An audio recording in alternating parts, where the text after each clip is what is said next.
passion, ils veulent se mettre au chaud. Mais lorsqu'ils arrivent à l'église, ils voient que c'est à l'église même que ces choses sont encore empirées. Donc aujourd'hui, où à qui irons-nous? Dites-moi. Aujourd'hui, quand je vois certains païens disent que aller même chez les fétichistes, c'est mieux. Rester même à la maison, c'est mieux. Mais je pense que chacun doit réfléchir à sa vie. Chacun doit se mettre en cause. À savoir, qu'est-ce que je pratique? Qu'est-ce que je fais qui ne plaît pas à Dieu? Comment je dois m'arranger pour changer, pour être transformé? Comment je dois faire pour laisser tomber ce que je fais pour être agréable?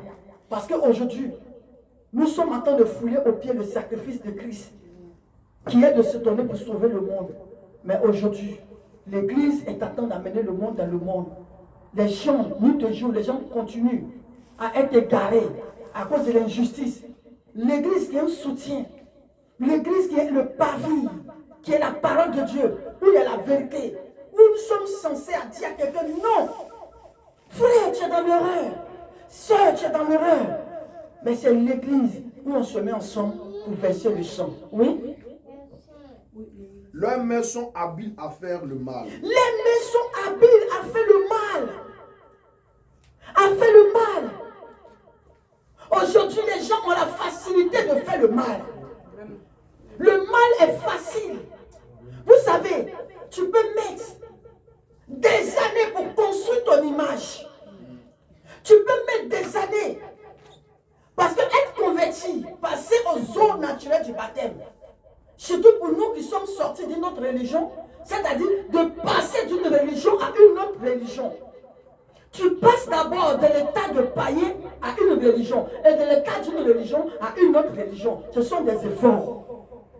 Ce sont des étapes de vie. Ce sont des années que nous mettons pour être transformés. Donc c'est un travail qui est fait sur plusieurs années.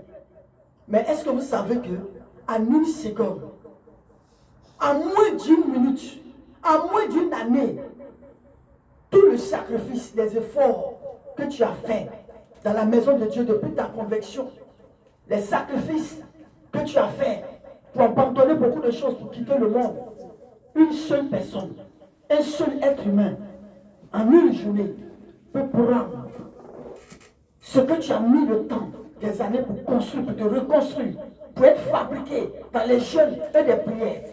Une seule personne peut se lever et puis salir l'image que tu as mis des années pour te refaire, pour construire. L'image, c'est très important. Être agréable à Dieu, c'est très important, c'est très difficile.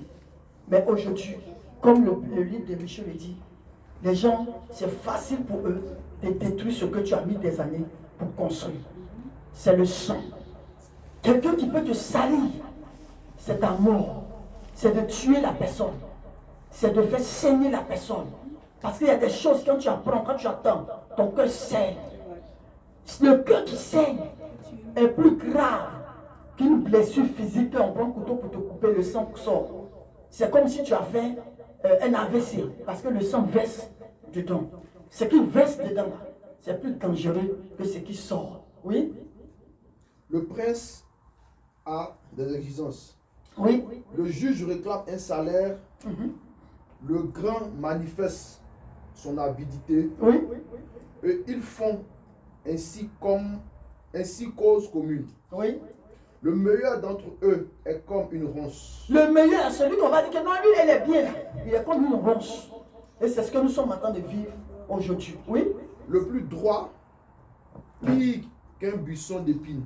Alléluia. Bien aimé, vous savez, ne craignez pas la langue des gens, la bouche des gens. Voilà pourquoi le Seigneur a dit, réjouissez-vous lorsque les gens parleront mal de vous. J'ai vu la vérité de cette parole. Vous savez, ces derniers temps, j'ai été enseigné beaucoup sur les personnes qui ont la facilité de salir et de mal parler des gens. Quelqu'un qui a la facilité de mal parler, de salir les gens.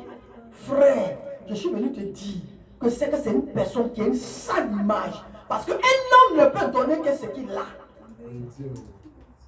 Ce qui est en lui, ce qu'il est, ce qu'il présente là, c'est ce qui soit sorti. Parce que c'est très difficile de faire sortir certaines choses si tu n'es pas mauvais toi-même. Ça veut dire que la personne est sale, la personne est pure. Regardez ce qui est sale et puant. S'il y a quelque chose pourri qu'on jette ici, là, tous les passants vont sentir l'odeur. Mais quand la chose est bonne, ça dit qu'il n'y a rien. Mais quand c'est mauvais, là, ça sort. Donc quelqu'un qui parle mal, qui fait sortir que les choses mauvaises, c'est-à-dire qu'il dégage le mal qui est en lui, la mauvaise énergie qui est en lui, la mauvaise personne. C'est-à-dire qu'il n'y a rien de bon en lui. Parce que Jésus dit, un homme ne peut donner que ce qu'il a. Il ne peut pas donner ce qui est bien parce qu'il n'y a pas le bien en lui. Donc ne cherchez pas à en vouloir ces personnes. Pardonnez-les et laissez-les. Parce que ce n'est pas de leur faute. C'est ce qu'il peut donner, c'est ce qu'il peut produire. Un bon arbre ne peut jamais produire de mauvais fruits.